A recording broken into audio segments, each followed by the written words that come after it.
जम्मू में military station के पास फिर दिखे संदिग्ध ड्रोन। धर्मांतरण मामले में 3 और गिरफ्तारियों के बाद पुलिस को मिले कोड वर्ड्स। मध्य प्रदेश के स्कूल शिक्षा मंत्री इंदर सिंह परमार अपने एक बयान से फंस गए। सोशल मीडिया साइट ट्विटर की मुश्किल और बढ़ी। भारत का गलत नक्शा दिखाने पर ट्विटर इंडिया एमडी के खिलाफ दूसरी एफआईआर दर्ज हुई। बारिश के पानी ने कानून की कोठरी को किया पानी पानी। चचरी के पुल के सहारे ही बिहार में शहरों की हो रही है हिफाजत। ये सारी खबर आपको तूफानी रफ्तार से सीधे फील्ड से दिखाएंगे, लेकिन शुरुआत करते हैं आज की सबसे बड़ी खबर से। जम्मू एयरफोर्स स्टेशन पर ड्रोन से आतंकी हमले में पाकिस्तान के बाद आया चीन का कनेक्शन। सूत्रों के मुताबिक हमले में इस्तेमाल ड्रोन चीन से पाकिस्तान ने लिए थे। जम्मू में एयरफोर्स स्टेशन परिसर में टूट फूट के निशान ड्रोन हमले के बाद सामने आए थे। अब खुफिया एजेंसियों को इस हमले में इस्तेमाल हुए ड्रोन का चीनी कनेक्शन मिल रहा है। खबर यह है कि चीन ने पाकिस्तान को ड्रोन दिए और पाकिस्तान की खुफिया एजेंसी आईएसआई ने ये ड्रोन आतंकी संगठन लश्कर-ए-तैयबा को दिए। ये भी जानकारी मिल रही है कि जिस ड्रोन से हमला हुआ उसी ड्रोन में ग्रेनेड भी बंधे हुए थे। इस बीच बिहार नेपाल बॉर्डर पर सुरक्षा बलों ने चीन में बने ड्रोन के साथ 3 लोगों को गिरफ्तार किया है। पूर्वी चंपारण में कार में ये लोग चीन में बने ड्रोन ले जा रहे थे। मामले की जांच जारी है। देश में पहली बार ड्रोन से आतंकी हमला हुआ है। आतंकियों की इस नई हाईटेक साजिश का जवाब भी सुरक्षा बल तकनीक से देने की तैयारी में जुट गए हैं। जम्मू में मिलिट्री स्टेशन के पास फिर दिखे संदिग्ध ड्रोन। जम्मू एयरबेस पर हमले के बाद 3 दिन में कई ड्रोन देखे जाने का दावा। जम्मू में सुंजवा मिलिट्री स्टेशन के पास कल देर रात फिर संदिग्ध ड्रोन दिखने से हड़कंप मच गया। इससे पहले कुंजवनी और कालूचक इलाके में भी ड्रोन देखे जाने की खबर आ चुकी है। हालांकि अभी ये पुष्टि नहीं हो पाई है कि सभी जगह देखे गए ये ड्रोन एक ही हैं या फिर अलग अलग। हालांकि आतंक के इस नए रूप का जवाब देने के लिए सुरक्षा एजेंसियां भी तकनीक का इस्तेमाल कर रही हैं। पूरा तैयारी कर लिए। थ्रेट बहुत सीरियस थ्रेट है, यह टेक्नोलॉजिकल थ्रेट है। इसको टेक्नोलॉजी के थ्रू भी हम लोग रिस्पॉन्स करेंगे। इसके बाद कल 15 कोर में जीओसी 15 कोर कमांड साहब ने मीटिंग ली, मैंने अटेंड किया। फर्दर उसको स्ट्रेंथन हम लोग कर रहे हैं। जितने वाइटल इंस्टेंशन है इसको भी, प्लस एलसी पर भी। उसके अलावा आज देखे होंगे जैसा एक डल के एरिया में एक ड्रोन फ्लाई कर रहा था, उसको पुलिस ने जब्त कर लिया, एफआईआर लॉन्च किया, उसमें कार्रवाई कर रहे हैं। ड्रोन के जरिए आतंकी साजिश का मुद्दा संयुक्त राष्ट्र संघ में भारत ने उठाया। भारत के प्रतिनिधि ने कहा आतंकी अब हमलों और नशे की तस्करी के लिए ड्रोन का इस्तेमाल कर रहे हैं। श्रीनगर में मिलिटेंट से एनकाउंटर का आज दूसरा दिन रहा। कुल 2 मिलिटेंट मारे गए। मरने वालों में कल पकड़ा गया लश्कर का कमांडर नदीम अबरार भी शामिल है। श्रीनगर में कल कुछ इस तरह मिलिटेंट से एनकाउंटर शुरू हुआ था। मिलिटेंट्स और सुरक्षा बलों के बीच फायरिंग चल रही थी और इस फायरिंग के बीच आम नागरिकों को निकाला गया।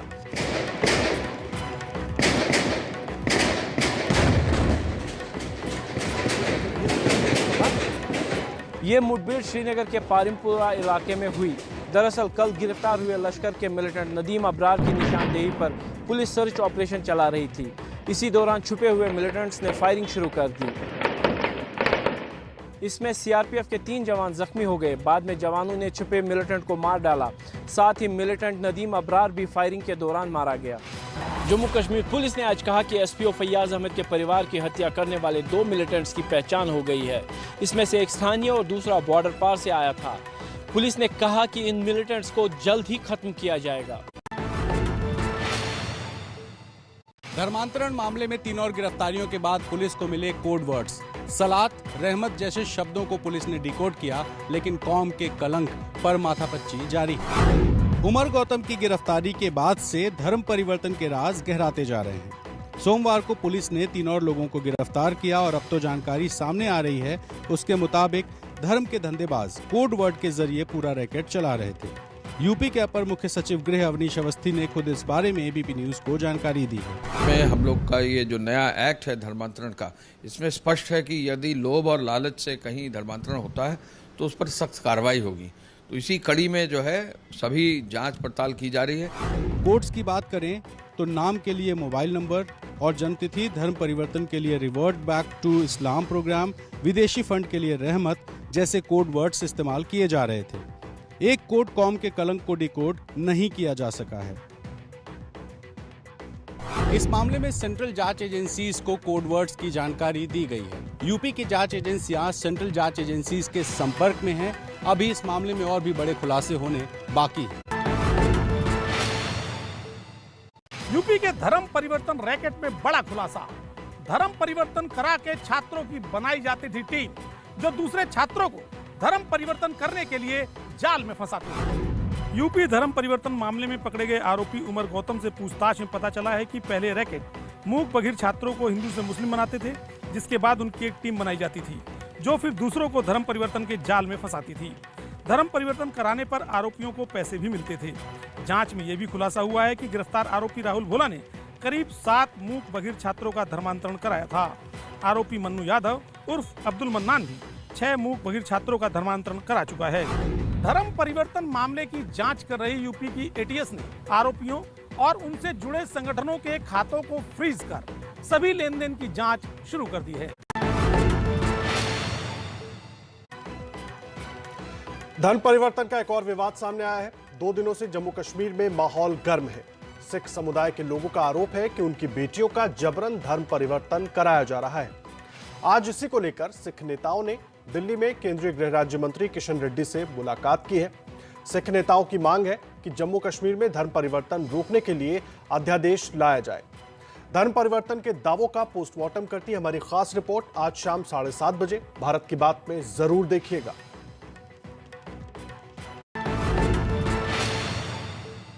यूपी में चुनाव से पहले योगी आदित्यनाथ सरकार बनाने जा रही है अंबेडकर स्मारक। लखनऊ में आज राष्ट्रपति रामनाथ कोविंद के साथ मुख्यमंत्री योगी आदित्यनाथ शिलान्यास के कार्यक्रम में शामिल हुए।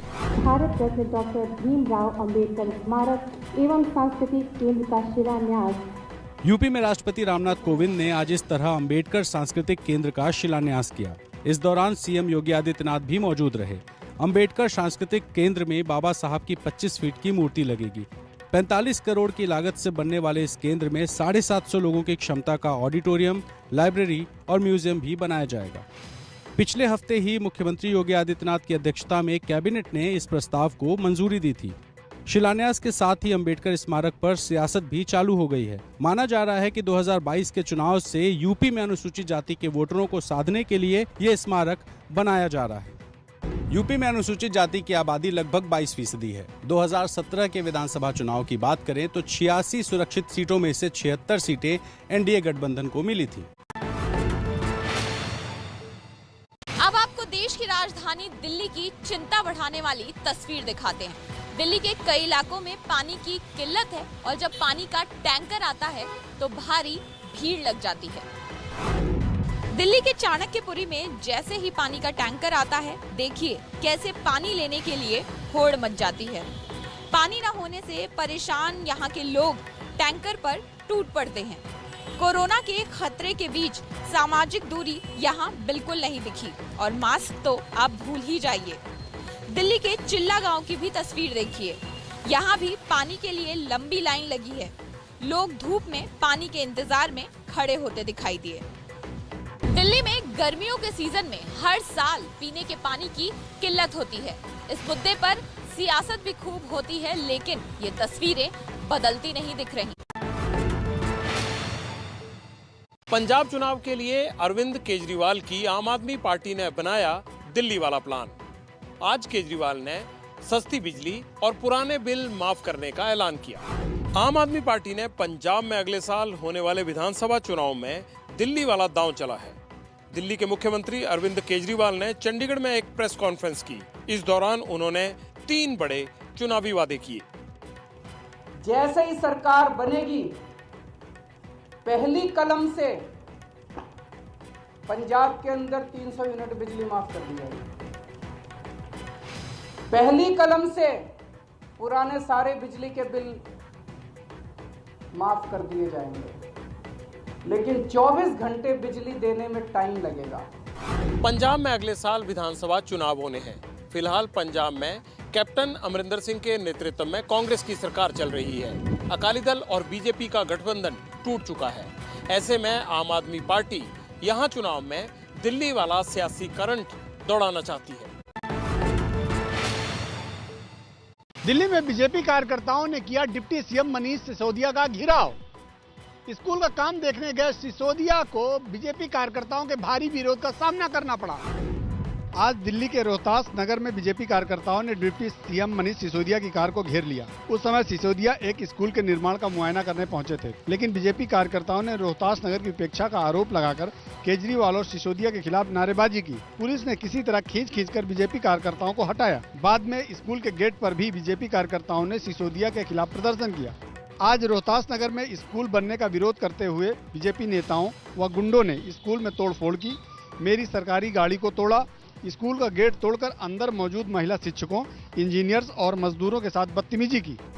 मनीष सिसोदिया के मुताबिक बाबरपुर, करावल नगर, रोहतास नगर और गोकलपुर में सरकार नए स्कूल भवनों का निर्माण करा रही है, लेकिन बीजेपी इसका विरोध कर रही है। क्या प्रवर्तन निदेशालय यानी कि एनफोर्समेंट डायरेक्टरेट के सामने पेश होने से बचने के लिए कोरोना का बहाना बना रहे हैं महाराष्ट्र के पूर्व गृह मंत्री अनिल देशमुख? कुछ तस्वीरों की वजह से ये सवाल उठाया जा रहा है। 100 करोड़ रुपए की वसूली के केस में प्रवर्तन निदेशालय के दफ्तर में आज अनिल देशमुख को पेश होना था, लेकिन उन्होंने ज्यादा उम्र की वजह से कोरोना का बड़ा खतरा बताते हुए वीडियो कॉन्फ्रेंसिंग से पेश होने की मांग की। लेकिन अब देखिए करीब 10 दिन पुरानी नागपुर की ये तस्वीरें। इन तस्वीरों में अनिल देशमुख अपनी पार्टी एनसीपी के कार्यक्रम में पहुंचे थे और भीड़ के साथ मंच पर भी मौजूद थे। लेकिन अब कोरोना के डर से अनिल देशमुख पेशी में छूट मांग रहे हैं। आज दूसरी बार वो ईडी दफ्तर में पेश नहीं हुए। अनिल देशमुख पर मुंबई के पूर्व पुलिस कमिश्नर परमबीर सिंह ने 100 करोड़ रुपए वसूली के आरोप लगाए हैं। इस मामले में प्रवर्तन निदेशालय ने 2 लोगों को गिरफ्तार किया है, जो कि देशमुख के पीए और पीएस रहे हैं, और अब खुद देशमुख पर गिरफ्तारी की तलवार लटक रही है। पटना में आज शिक्षा मंत्री विजय चौधरी के घर के बाहर हुआ बड़ा हंगामा। शिक्षा मंत्री से मिलने की मांग कर रहे एसटीईटी अभ्यर्थियों पर चले पुलिस के डंडे। पटना के इको पार्क के पास पुलिस के ये डंडे उन अभ्यर्थियों पर चल रहे हैं जिन्होंने राज्य टीचर एग्जाम को पास किया है, लेकिन मेरिट की वजह से मामला अटका है। इसी मांग पर ये आज अभ्यर्थी बिहार के शिक्षा मंत्री विजय चौधरी से मिलने की मांग कर प्रदर्शन कर रहे थे, तो हालात इतने खराब हुए कि पुलिस को डंडा चलाना पड़ा। बिहार में नीतीश सरकार ने हाल ही में एसटीईटी अभ्यर्थियों की मेरिट लिस्ट पर बड़े फैसले किए। अब मेरिट लिस्ट की जगह इस एग्जाम को पास करने वाले अभ्यर्थी भी शिक्षक बन सकेंगे। इसी फैसले पर विवाद भी चल रहा है। मध्य प्रदेश के स्कूल शिक्षा मंत्री इंदर सिंह परमार अपने एक बयान से फंस गए। स्कूल फीस कम करने के सवाल पर मंत्री जी ने कहा, मरना है तो मर जाए। आप ये गलत बोल रहे हैं सर।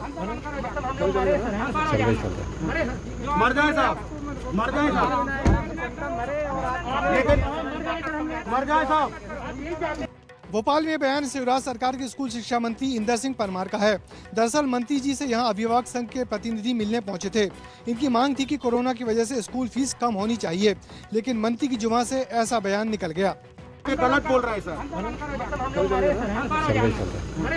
मर जाए साहब, मर जाए साहब, लेकिन मर जाए साहब। स्कूल शिक्षा मंत्री के इस बयान पर शिवराज सरकार पर सवाल उठे हैं।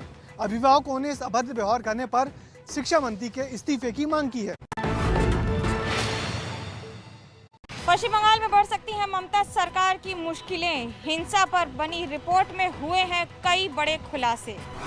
बंगाल में चुनाव नतीजे के बाद हुई हिंसा पर सरकार की बनाई कमेटी की रिपोर्ट आ गई है। आज कमेटी ने गृह राज्य मंत्री जी किशन रेड्डी को अपनी फैक्ट फाइंडिंग रिपोर्ट सौंप दी।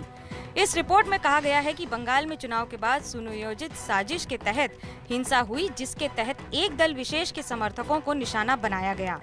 गृह राज्य मंत्री ने कहा है कि सरकार रिपोर्ट का भी अध्ययन कर रही है। डिपार्टमेंट स्टडी करेंगे, हम गृह मंत्री जी अमित शाह जी को रिपोर्ट देंगे।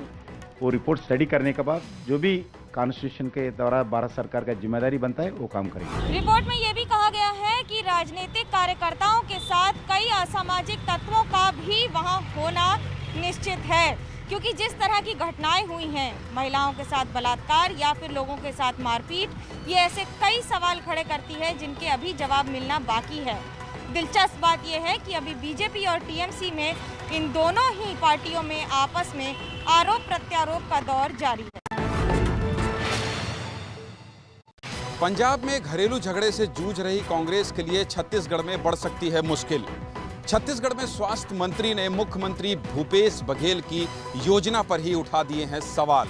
ये क्षेत्र निःशुल्क काम करेगा तो ठीक है, कोई दिक्कत नहीं है। आप ग्रांट लीजिए और किसी से पैसा मत लीजिए, आप निःशुल्क उपचार कराइए, तो बात समझ में आती है।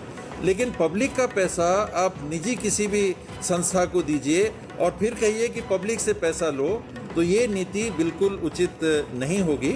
और अभी कोई गंभीर रूप से इसमें चर्चा नहीं हुई है, कहीं कहीं पर मीडिया में सुनने में आया है, मैं इसके पक्ष में नहीं। सरकार इसको जारी किया है कि ये मसौदा तैयार हो चुका है, मैं इसके पक्ष में नहीं। आपसे चर्चा हुई है क्या? मेरे से चर्चा नहीं। स्वास्थ्य मंत्री टीएस सिंहदेव जिस योजना पर सवाल उठा रहे हैं उसके आदेश 3 दिन पहले खुद मुख्यमंत्री भूपेश बघेल ने दिए थे। इस योजना के तहत छत्तीसगढ़ के ग्रामीण इलाकों में अस्पताल बनाने के लिए बघेल सरकार पैसा देगी। सीएम बघेल ने उद्योग विभाग को इस योजना का प्लान 10 दिन में तैयार करने को कहा है, लेकिन योजना अस्पताल की है और राज्य के स्वास्थ्य मंत्री ही कह रहे हैं मुझसे बात नहीं हुई। छत्तीसगढ़ में 2.5 साल मुख्यमंत्री बने रहने की रेस में स्वास्थ्य मंत्री टीएस सिंहदेव का नाम खूब उछला था।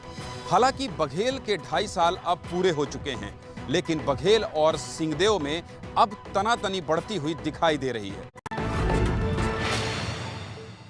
अब मॉडर्ना की वैक्सीन के भारत आने का रास्ता साफ हो गया है। Drug controller general of India ने सिप्ला मॉडर्ना को भारत में आयात की मंजूरी दे दी है। सिप्ला ने वैक्सीन के इमरजेंसी इस्तेमाल के लिए आयात और मार्केटिंग की इजाजत मांगी थी, जिसे drug controller general of India यानी DCGI ने मंजूरी दे दी है। मॉडर्ना की तरफ से बताया गया है कि अमेरिकी सरकार ने मॉडर्ना कोविड-19 वैक्सीन के डोज तय संख्या में भारत को डोनेट करने की मंजूरी भी दे दी है। कंपनी ने central drug standard control organisation से भी इमरजेंसी इस्तेमाल की अनुमति मांगी है। मॉडर्ना की वैक्सीन आने से ये भारत में चौथी कोरोना की वैक्सीन होगी। इससे पहले कोविशील्ड, कोवैक्सीन और स्पुतनिक पहले से मौजूद है। बारिश के पानी ने कानून की कोठरी को किया पानी पानी। चचरी के पुल के सहारे ही बिहार में शहरों की हो रही है हिफाजत। नीचे पानी है और उस पानी पर बना है बांस की चचरी का ये पुल, और सिस्टम को शर्म से पानी पानी कर देने वाला ये नज़ारा है बिहार के हाजीपुर का। महिला थाने में पानी भरा हुआ है और चचरी के पुल के सहारे महिला पुलिसकर्मी थाने में आ जा रही हैं। पुलिसकर्मियों के लिए जो क्वार्टर है वहां भी 3 बांस को रखकर आने जाने का रास्ता बनाया गया है। बिहार में लगातार बारिश हो रही है और उस बारिश में विकास का मॉडल की इस तरह से पोल खुलती दिख रही है। बिहार के शहरों में ड्रेनेज सिस्टम की हालत भगवान भरोसे है। वैसे तो हल्की बारिश में शहरों की सूरत बिगड़ जाती है, फिलहाल तो भारी बारिश हो रही है। बिहार के किशनगंज में नीतीश के विकास मॉडल की पोल खुली। पुल नहीं होने की वजह से गोद में दुल्हन को उठाकर नदी पार कराया दूल्हे ने।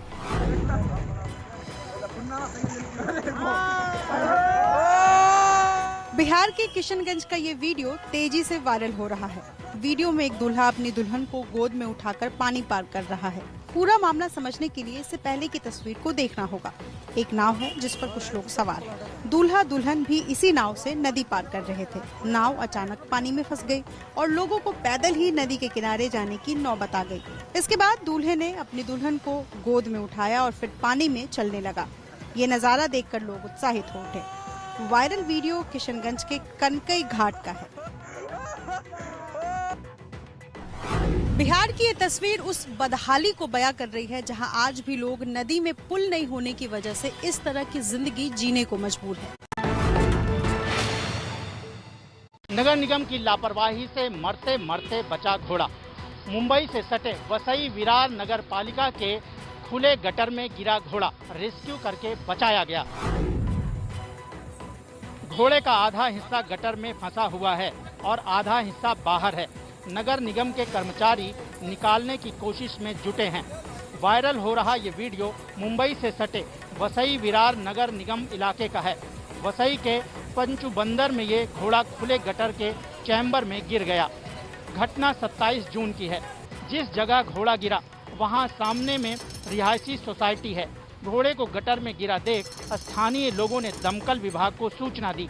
इसके बाद नगर निगम और दमकल विभाग की टीम ने मिलकर घोड़े को निकालने का रेस्क्यू ऑपरेशन शुरू किया। पास के सीमेंट स्लैब को तोड़कर घोड़े को बचा लिया गया।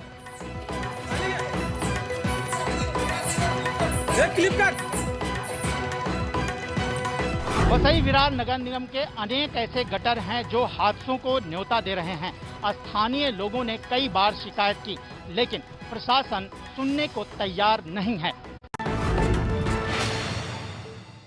एमपी के छतरपुर में कानून को चुनौती देने वाला बंदूकबाज गिरफ्तार। सोशल मीडिया पर वीडियो वायरल होने के बाद की गई गिरफ्तारी।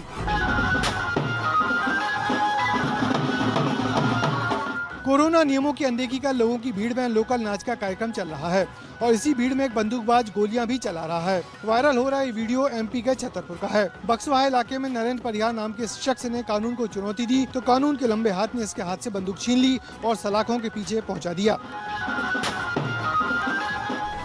कोरोना अभी खत्म नहीं हुआ है, इसलिए सोशल डिस्टेंसिंग का आप ख्याल रखें और जो सोशल डिस्टेंसिंग का इस कदर उल्लंघन करते हैं उनकी जानकारी भी पुलिस को दें ताकि आप सुरक्षित रहें।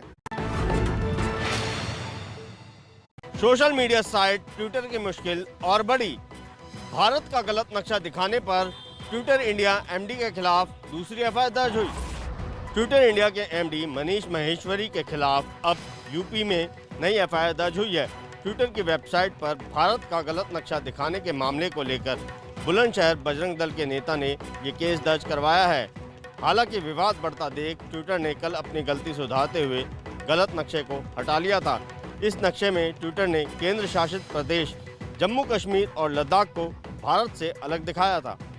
नए आईटी नियमों को लेकर पहले से चल रहे टकराव के बीच ट्विटर के खिलाफ उत्तर प्रदेश में इस महीने ये दूसरी एफआईआर दर्ज हुई है। डीजल पेट्रोल के दामों में आज फिर से बढ़ोतरी हुई है।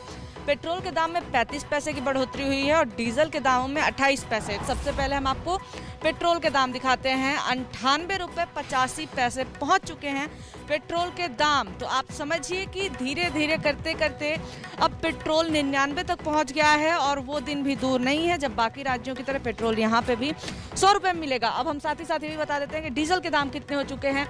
आज डीजल के दाम है 89 रुपये 22 पैसे। 28 पैसे की बढ़ोतरी हुई है। कई राज्य हैं जहाँ पे पेट्रोल पहले ही 100 रुपये के पार है। तो ऐसे में राजधानी दिल्ली में भी हो सकता है कि अगले 1-2 दिनों में पेट्रोल के दाम 100 रुपये के पार हो जाएं और डीजल में भी लगातार बढ़ोतरी हो रही है। पेट्रोल डीजल के दाम भी जल्दी ही 90 रुपये को पार कर जाएंगे। कोरोना के साथ साथ महंगाई भी एक बहुत बड़ी समस्या बन करके लोगों के सामने आ रही है। यूपी के मेरठ में साधु की हत्या से मचा हड़कंप। गिरफ्तारी की मांग को लेकर सड़क पर उतरे लोग। हत्या के कारणों और हत्यारों का पता लगाने में जुटी पुलिस की ये भीड़ मेरठ के उस इलाके में है जहां चंद्रपाल नाम के एक साधु की हत्या हुई है। स्थानीय लोगों के मुताबिक कुछ लोगों ने साधु से मारपीट की थी, जिसके बाद आज सुबह उनका शव सड़क पर पड़ा हुआ मिला। आशंका है कि साधु की पीट कर हत्या की गई है। साधु चंद्रपाल बड़ला गांव में चामुंडा देवी मंदिर में पूजा कराते थे। डॉग स्क्वाड की मदद से पुलिस हत्यारों का पता लगाने में जुटी हुई है। चंद्रपाल पुत्र भरन सिंह नामक व्यक्ति की हत्या कर दी गई है।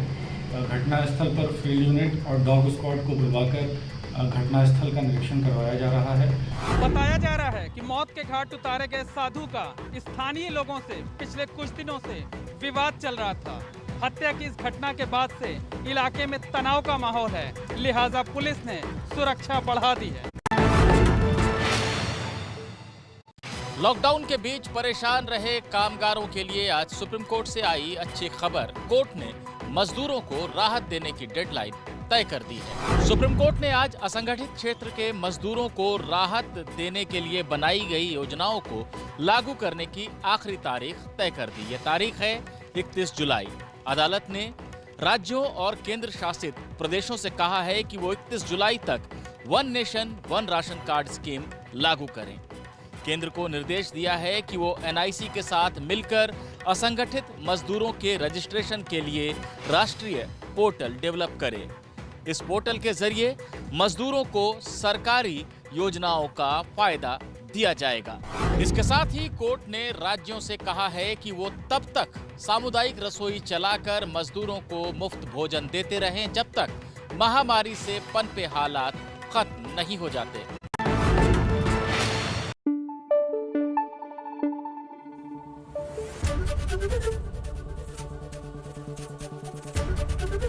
एबीपी न्यूज आपको रखे आगे।